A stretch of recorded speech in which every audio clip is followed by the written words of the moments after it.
Dispatch हो गया, including heli dropping का भी वो प्रोसेस भी कंप्लीट हो गया। लगभग आज का भी प्रेस कॉन्फ्रेंस समय में मोटा मोटी सभी बूथों पर नहीं मतलब उनका इंटरमीडिएट स्ट्रांग रूम में पोलिंग पार्टी पहुंच गया उसी को। कल सुबह वो मतदान का प्रक्रिया को शुरू करेंगे। आपका माध्यम से सभी कैंडिडेट का अनुरोध है, अपने अपने पोलिंग एजेंट का सुबह 5:30 बजे तक अपने अपने बूथ पर जाने के लिए सुनिश्चित करिए, ताकि 5:30 बजे हम लोग मॉक पोल का प्रारंभ करना है। कोई कैंडिडेट 2 कैंडिडेट का एजेंट नहीं आया मतलब 15 मिनट तक वो इंतजार करेंगे। उसके बाद 5:45 को रिकॉर्डिंग करते हुए उन्हें अपने प्रक्रिया का मॉक पोल का प्रक्रिया का प्रारंभ करेंगे। इसलिए आपका माध्यम से अनुरोध है वो अपने कैंडिडेट का समय पर पोलिंग एजेंट का सभी कैंडिडेट जाने के लिए निर्देशित करें। 7 बजे से पोल प्रारंभ होगी। सभी कैंडिडेट ये भी अनुरोध है, पॉलिटिकल पार्टी से भी अनुरोध है, आपका वो इलेक्शन बूथ लगाता है वो 200 मीटर का फेरी का 200 मीटर का बाहर में लगाएंगे। वहां पर कोई झंडा बैनर नहीं लगा सकते, वहां पर खाना पीना का काम नहीं होगी। केवल आपका वो इनफॉर्मल एक स्लिप दी जाती है वो दे सकते हैं, वो भी कमीशन के इंस्ट्रक्शन के अनुसार खास तरफ से। उसमें ना तो कोई नाम रहेगी, ना तो फोटो रहेगी, ना तो सिंबल रहेगी, वो भी प्लेन व्हाइट पेपर में रहेगी। इसलिए वो कमीशन का इंस्ट्रक्शन डिटेल इंस्ट्रक्शन दिया हुआ है, सभी कैंडिडेट के पास कैंडिडेट का वो मैनुअल भी दिया हुआ है, उसी के अनुसार आप लोग सुनिश्चित कराएंगे। सभी वोटर से आपका माध्यम से अनुरोध है, आप परिवार के साथ दोस्त के साथ जाकर अपने मताधिकार का प्रयोग करें। झारखंड में ही हम लोग का वोटिंग परसेंटेज है वो नेशनल लेवल पर देखने के समय में और अच्छा करने के लिए आवश्यकता है। आपका आम वोटर का पार्टिसिपेशन बहुत जरूरी है। इसलिए मतदान केवल अधिकार नहीं, ये एक बहुत बड़ा कर्तव्य है, आपका बहुत बड़ा रिस्पांसिबिलिटी है। इसलिए परिवार के साथ आपने बूथ में जाएं। बूथ में सभी व्यवस्था इसी बार किया हुआ है। वहां पर आपका वो जल्दी से वोटिंग करने के लिए भी इसी बार हम लोग सभी पोलिंग पार्टी का ट्रेनिंग दिया हुआ है, पर्याप्त सुरक्षा व्यवस्था दिया हुआ है। इसलिए अपने परिवार के साथ दोस्त के साथ में जाके अपने मताधिकार का प्रयोग करें। Thank you. सर कोई इश्यूज है? सर एक सवाल था कि अभी जो जेंडर महाधिवक्ता है उनके द्वारा अलग अलग जगहों पर सरकार के चीजों को प्रमोट किया जा रहा है, फॉर्म्स भराए जा रहे हैं और बीजेपी की ओर से उसकी शिकायत भी दर्ज कराई गई है। तो आप लोग महाधिवक्ता के खिलाफ में क्या कुछ चीजें करने वाले हैं, उन चीजों को कैसे देख रहे हैं?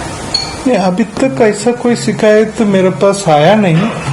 इवन मैं अब जानकारी ने मतलब देख लेंगे उसमें, अभी तक मेरे जानकारी में ऐसा कुछ जानकारी आया नहीं। उसके शिकायत क्या है उस हिसाब से हम लोग काम कर सकते हैं, फिर भी मैं एक बार चेक कर लेंगे ऐसा कोई शिकायत होगी तो। पहले चरण में कितने सुरक्षाकर्मी लगाए गए?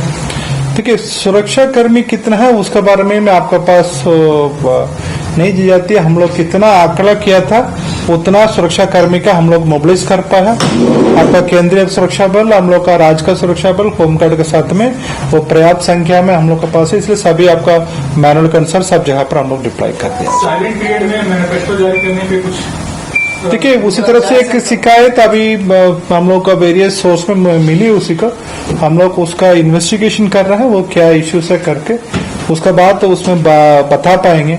फिर भी लीगल प्रोविजन बताएंगे तो साइलेंट पीरियड में कोई इलेक्शन रिलेटेड मैटर नहीं हो सकते। वो कमीशन वो कानून में भी लिखा हुआ है, इसलिए उसी का वो कमीशन का इंस्ट्रक्शन भी है। उसमें वो देखने के बाद हम लोग उसमें कुछ कंक्लूजन आ पाएंगे। अभी शिकायत अभी प्राप्त हो रही है, कुछ मीडिया में भी बात आ रही है, उसका हम लोग को फाइनल करके उसमें कुछ कंक्लूजन आएंगे। पार्टी कार्यालय में जो मैनिफेस्टो जारी हो रहा है तो कुछ देखिए, साइलेंट पीरियड में पार्टी कार्यालय बाहर ऐसा करके कोई डिफरेंशिएट नहीं की जाती है, इसलिए उसमें पूरा एग्जामिन कर लेंगे, फिर उसके बाद आपका बता पाएंगे। मैं लीगल प्रोविजन केवल मैं आपको बता रहा है, वो मैनिफेस्टो साइलेंट पीरियड में घोषित नहीं कर सकते हैं। उसमें अस्पष्ट कानून में भी लिखा है, वो कमीशन का इंस्ट्रक्शन में भी अस्पष्ट लिखा हुआ है। पोस्टल से कितने वोट हुए हैं और उसका विधानसभा वाइज डेटा मिल जाए तो देखिए पोस्टल का वोट का आप लोग एक समझने की आवश्यकता है। यहाँ पर पोस्टल बैलेट में टोटली 3 कैटेगरी है। एक होम वोटिंग प्रोसेस होती है, उसमें सीनियर सिटीजन उसका है। फिर उसके बाद एक वोटर्स ऑन इलेक्शन ड्यूटी है, उनका भी वोटिंग प्रक्रिया चल रही है, कारण फेज 1 में आज कंप्लीट हुआ, फेज 2 में होना बाकी है। दूसरा है सर्विस वोटर का वोटिंग है, वो अपने पोस्टिंग जहां पर करके आपका 23 तारीख को 8 बजे तक हम लोग को प्राप्त होती है। इसलिए वो कमीशन का इंस्ट्रक्शन भी उस दिन में सुबह ही आपका आंकड़ा वो कैंडिडेट का प्रोवाइड करवाना है। तो इसलिए आंकड़ा में कुछ चेंजेस बढ़ोतरी होते रहेगी वो तक पीरियड। हम लोग पास क्या डेटा है उसका हम लोग आपको देते जाएंगे। जेएमएम पार्टी की ओर से लगातार आरोप लगाया जा रहा है उनके लीडर्स का एनकाउंटर नहीं लेवल प्लेइंग फील्ड को लेकर के कि कई घंटों तक रोक कर रखा जा रहा है लगातार आरोप। देखिए ये हेलीकॉप्टर का वो फ्लाइंग वाला का लेकर आपका अपने वो हम लोग भी लास्ट बार भी इलेक्शन में हुई थी, लास्ट एक बार इश्यू हुई थी, उसी आधार पर हम लोग भी बातचीत किया था। वो बेसिकली एक इश्यू हुई थी आपका वो उसमें ब्लू बुक के अनुसार वो सिक्योरिटी प्रोटोकॉल कहाँ पर अनकंट्रोल एयर स्पेस में रहने के समय में उसका प्रोटोकॉल। दूसरा एक जानकारी हो रही थी बेसिक सिंगम का लेकर लास्ट में वो आपका वो इंडियन एयरफोर्स का कुछ एक्सरसाइज था उसी एरिया पर, उसी कारण से वो रिस्ट्रिक्शन था। वो भी ज्यादा समय नहीं था, 40 मिनट का रिस्ट्रिक्शन था, उसके बाद वो प्रारंभ कर दिया गया। सर एक जमीयत उलमा लोहरदगा का एक लेटर वायरल हो रहा है जिसमें इंडिया गठबंधन के प्रत्याशी को वोट देने की अपील की गई है। तो इसी तरफ से वो सच्चाई होगी, मतलब वायलेशन है। हम लोग को डीसी लोहरदगा का ऑलरेडी डायरेक्शन दे दिया, वो संस्था वहां का उसका कानूनी कार्रवाई करने के लिए वो इंक्वायरी करके आज शाम तक वो कार्रवाई कर लेंगे। उसमें वो वायलेशन का दायरा में आती है, वो पेपर सच्चाई में वो सही तो। सर कई बार तय टाइम पर पोलिंग शुरू नहीं होती है टेक्निकल ग्लिच की वजह से और रिइंफोर्समेंट जो होता है ईवीएम का वो डिले हो जाता है, पैनिक क्रिएट होता है। इसके लिए कुछ अल्टरनेटिव व्यवस्था देखिए उसमें पैनिक होने के लिए कोई आवश्यक, हम लोग को सेक्टर ऑफिसर है वो पर्याप्त संख्या में रखा है। कमीशन का निर्देश के अनुसार रिजर्व ईवीएम में पर्याप्त संख्या में हम लोग को फील्ड में डिप्लॉय किया हुआ है। इसलिए आपका कहां पर भी रिप्लेसमेंट ऐसा कुछ माल फंक्शन इश्यू होगी मतलब रिप्लेसमेंट ज्यादा समय नहीं लेगी। इसलिए मैं लास्ट भी मैं आपसे भी अनुरोध करवा रहा हूं, उसमें वो ऐसा कोई इश्यूज नहीं रहेगी। वो समय पर आपका फैसिलिटी किया हुआ, इवन रिमोट लोकेशन में एक बूथ के लिए एक सेक्टर ऑफिसर रिजर्व मशीन के साथ में बैठा होगा। इसलिए कहां पर भी वो प्रक्रिया में डिले नहीं होगी, समय पर प्रारंभ होगी। सर आपका भी कई व्यक्तिगत रूप से विजिट है इस दौरान चुनाव। देखिए चुनाव का तरफ से तो हम लोग सब जहां पर जाते रहता है, इसी बार वो अब नहीं। फिर भी आपका पोलिंग का दिन में हम लोग कंट्रोल रूम में रह के ही हम लोग अपने निर्वहन करने के लिए है। इसलिए कल पूरा दिन हम लोग को सुबह 5 बजे यहाँ आएंगे, रात को 10-11 बजे तक यहाँ रख के हम लोग अपने काम करेंगे, कंट्रोल रूम में रहना। देखिए क्रिटिकल एंड सेंसिटिव बूथ का नंबर का शेयर नहीं की जाती, परसेंटेज भी नहीं शेयर की जाता है। देखिए संख्या वो पहले केवल इसी चरण में बोलेंगे, मतलब आपका मोटा मोटी आपको 1.5 to 1.7 लाख आदमी होंगे। आपका पूरा इलेक्शन का व्यवस्था कर रहा है। इलेक्शन का व्यवस्था मतलब केवल हम लोग केवल एक इनका नहीं देखता, पोलिंग पार्टी प्रिजाइडिंग ऑफिसर एक वॉलंटियर्स लगा रहा है, उनका भी मैं वोटर्स ऑन इलेक्शन ड्यूटी करके मानता हूँ।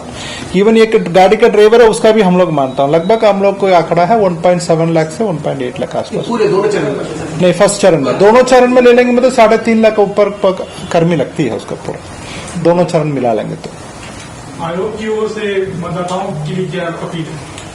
आपका माध्यम से सभी वोटर से फेस उनका सभी वोटर से अनुरोध है, आप अपने परिवार के साथ जाके अपने मताधिकार का प्रयोग करें। वो आपका मताधिकार एक बहुत बड़ा दायित्व है, वो भी आपका निर्वहन करना सुनिश्चित करें।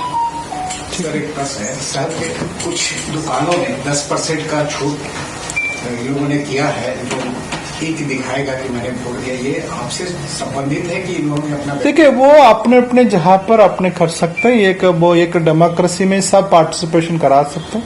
वो भी बाकी स्टेट में भी देखा गया, इसी तरफ से वो प्रमोट करता है उनको सबका पार्टिसिपेट करने के लिए। इसलिए इलेक्शन में सभी स्टेक होल्डर है, केवल पॉलिटिकल पार्टी कैंडिडेट नहीं, उनके एमसीसी का वायलेशन नहीं, उसी में आपका अपने से वो प्रमोट कर रहा है, उसी का अपने सुनिश्चित करा सकते हैं, इसमें कोई दिक्कत नहीं, अच्छा ही बात है। लेकिन सर कई बार ये इस तरह की एक्टिविटी एक सर्टेन पार्टी की तरफ झुकाव रखती है, वो जो पर्टिकुलर वेंचर होता है तो देखिए पॉलिटिकल पार्टी का झुकाव पॉलिटिकल पार्टी का निर्देश में किया जा रहा है मतलब वायलेशन में आ जाती है। अपने व्यक्ति की तरफ से कर रहा है, इंडिविजुअल नॉन पॉलिटिकल कर रहा है, उसमें कोई इश्यू नहीं होता। पॉलिटिकल पार्टी कैंडिडेट नहीं कर सकते, पॉलिटिकल पार्टी कैंडिडेट के एक्सपेंडिचर में नहीं कर सकते। ठीक है, ठीक है। सीजर आज का वह 181 करोड़ अभी तक हुई है। आचार संहिता का उल्लंघन मामला भी अभी केस संख्या थोड़ा सा बढ़ गया, अभी 58 केस अभी तक फाइल हुआ। इसमें Seraikela 3, Ranchi 5, Simdega 2, Dhanbad 4, Ramgarh 2, East Singhbhum 2, Deoghar 1, Garhwa 29, Jamtara 2, Hazaribagh 2, Palamu 1, Sahibganj 1, Giridih 4, total 58 cases हैं। तो पहले चरण में 2019 के चुनाव में कितना परसेंटेज वोट हुआ इस पहले चरण सीटों पर? उस तरफ से वोटिंग का अलग से हम लोग नहीं निकाला, फिर भी लास्ट इलेक्शन में पूरा है वही सेम परसेंटेज है, 66.7 6.8 है। लास्ट 3 इलेक्शन में यही मेंटेन हो रही है, सेम लेवल पर मेंटेन हो रही है। हम लोग इसी बार उम्मीद है वोटिंग परसेंटेज बढ़ेगी इस बार। ईडी की रेट चल रही सर, उसमें भी कुछ सीजन की देखिए वो रिपोर्ट हम लोग के पास अभी आया नहीं, रिपोर्ट में आपका इलेक्शन सीजन में आ जाएगी, मतलब मैं आपके पास शेयर कर दूंगा उसको ऑटोमेटिकली। कल का रिपोर्ट में ये समझ में आ जाती है, वो भी एजेंसी उसके बाद आपको शेयर कर देंगे। ठीक है, थैंक यू। इलेक्ट्रॉनिक मीडिया से और एक बार अनुरोध है, ईवीएम का लेकर कहां पर भी खराब है वो सूचित कर सकता है, वो आपका राइट है, आपका दायित्व बनती है। फिर ऐसे ही करेक्ट हो गया, उसका बाद भी वो भी न्यूज चलती है, वो करेक्ट हो गया, शुरू हो गया करके केवल स्क्रॉल में 100 स्क्रॉल में वो भी लगा के घुमाते नहीं रहिए, वो चेक करते रहिए। हम लोग का पब्लिक का एक गलत मैसेज चल जाती है, एक मिस इन्फॉर्मेशन, रॉन्ग इन्फॉर्मेशन चल जाती है, इसलिए आपसे अनुरोध है उसमें थोड़ा सा आप लोग केयरफुल रखें। चीफ मिनिस्टर की ओर से पूछा रहा जानकारी कब देने जा रहे हैं वोट वगैरह? वोट आने के बाद बताइए। ठीक है, थैंक यू। बेरमो विधानसभा क्षेत्र से बीजेपी प्रत्याशी रविंद्र कुमार पांडे को कमल छाप पर वोट देकर भारी मतों से विजयी बनाएं। 20 नवंबर को ईवीएम में क्रमांक 3 में बटन दबाकर राज्य में बीजेपी की सरकार बनाएं।